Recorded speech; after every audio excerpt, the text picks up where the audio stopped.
नमस्कार दोस्तों, good evening यानी शुभ संध्या आप सभी के लिए। और मेरे साथ हैं श्री राजकिशोर सिंह जी, जो कि एक टेक्सटाइल इंजीनियर रहे हैं, यानी तकनीकी क्षेत्र से हैं। और बचपन से इनको साहित्य लेखन, कविता लेखन में रुचि रही है। तो इनकी एक कविता है सरस्वती वंदना। देवी सरस्वती जो शिक्षा, संगीत, नृत्य, कलाओं की देवी है, और जिनको हम वीणा पाणी भी कहते हैं।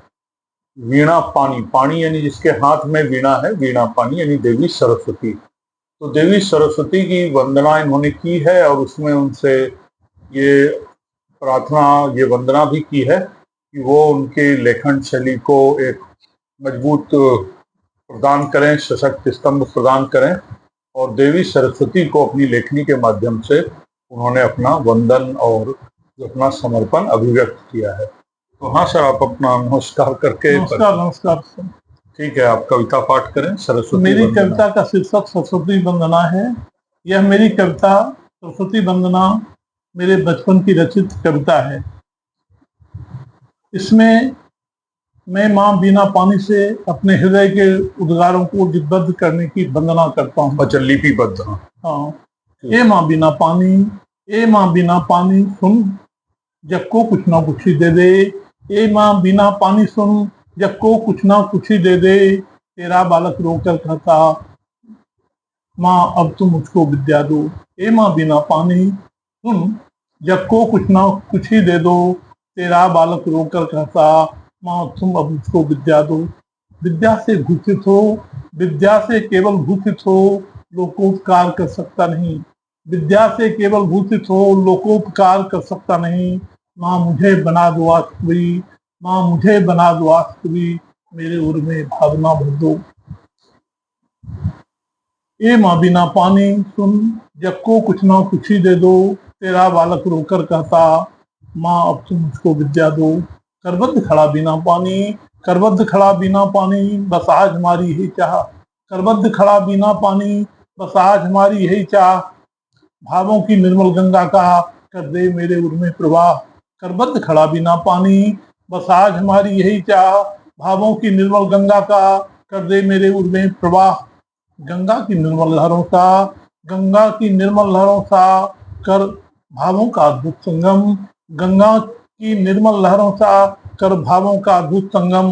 गंगा जमुना और सरस्वती का कर अद्भुत नया मिलन। गंगा की निर्मल लहरों सा कर भावों का अद्भुत संगम। गंगा जमुना और सरस्वती का कर अद्भुत नया मिलन। बानी लेखन वो भावों का, बानी लेखन वो भावों का, जब नया मिलन हो पाएगा। बानी लेखन वो भावों का, जब नया मिलन हो पाएगा। कविता की धारा फूटसम उससे बाहर को आएगा।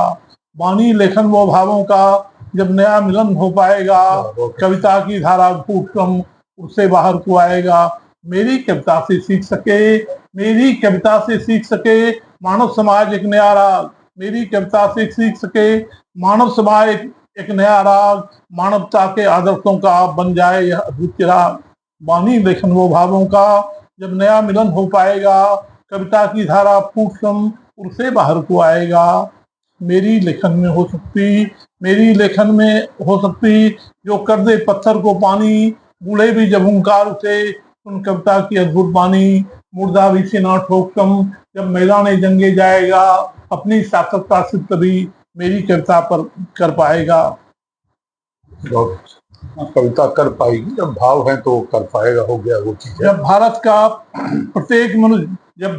प्रत्येक मनुष्य दुश्मन को मार भगाएगा। धन की टंकारों को भरता जब तनवीर बन जाएगा। जब बच्चा बच्चा स्वदेश हित, जब बच्चा बच्चा स्वदेश हित, मर मिटने आगे आएगा। दुश्मन के तीखे दांतों को जब खट्टे करके जाएगा। बहुत अच्छा।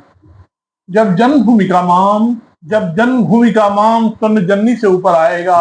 जब जन्मभूमि का मान स्वर्ण जननी से ऊपर आएगा। अपनी सार्थकता से तभी मेरी कविता कर पाएगा। मेरे कविता की वाणी से, मेरे कविता की वाणी से ऊसर में बिखरे हरियाली। मेरे कविता की वाणी से ऊसर में बिखरे हरियाली। भारत माँ के उदास मुखड़े पर बिखरे स्वर्णिम सी लाली। मेरे कविता की वाणी से ऊसर में बिखरे हरियाली। भारत माँ के उदास मुखड़े पर बिखरे स्वर्णिम सी लाली। सर मतलब जब ऊंच नीच जाति पाति का नामो निशान मिट जाएगा, जब ऊंच नीच जाति पाति का नामो निशान मिट जाएगा, अपनी सार्थकता सिद्ध तभी मेरी कविता कर पाएगा। हाँ, कविता कर पाएगी मेरे कविता की बानी से ऊसर में बिखरे हरियाली, भारत माँ के उदास मुखड़े पर बिखरे स्वर्णिम सी लाली। जब ऊंच नीच जाति पाति का नामो निशान मिट जाएगा, अपनी सार्थकता सिद्ध तभी मेरी कविता कर पाएगा। बस नमस्कार बिना पानी, बस नमस्कार बिना कानी, कर भावों की सरता प्रवाह। बस नमस्कार बिना पानी, बस नमस्कार बिना पानी, कर भावों की सरता प्रवाह। कविता की धारा फूट पड़े, कविता की धारा फूट पड़े, लेकर अपनी सहधार। वाह, बहुत अच्छा इन्होंने लिखा। लास्ट लाइन फिर से बोलिएगा। कविता की धारा फूट पड़े, बस नमस्कार बिना कानी, बस नमस्कार बिना पानी, कर भावों की सरता प्रवाह। कविता की धारा फूट पड़े, लेकर अपनी सहस्त्र धार लेके कविता की धारा फूट पड़े। देखिए, बहुत अच्छा इन्होंने कविता पाठ किया और इसमें भाव यही है कि जो कवि होता है वो हमेशा समाज के हित के लिए सोचता है, उसकी अपनी कोई लालसा नहीं होती। वो हमेशा चाहता है कि जो हमारी मातृभूमि है वो हमेशा खुशहाल रहे, समृद्धि उसमें रहे, और माँ से बढ़कर भी जननी, जो कहते हैं ना, जननी जन्मभूमि स्वर्ग से महान है, अनादि है, अनंत है, सृष्टि का विधान है। तो वही वंदना इन्होंने अपनी लेखनी के माध्यम से की है और यही कामना की है कि देशवासी खुशहाल हो, हमारी जो बाहरी सीमाओं पे शत्रु है उन पे नियंत्रण हो, और हर बच्चे के अंदर देशभक्ति का और विद्या बुद्धि विवेक का संचार हो। तो कवि हमेशा समाज हित में ही सोचता है और वास्तव में ये कविता जो है आज के युवा पीढ़ी को सुननी चाहिए, समझनी चाहिए, और कहीं ना कहीं उनके जीवन में पॉजिटिव जो है संस्कार हो, सकारात्मक जीवन मूल्यों का विकास हो। यही मेरी कामना है। धन्यवाद। जय हिंद।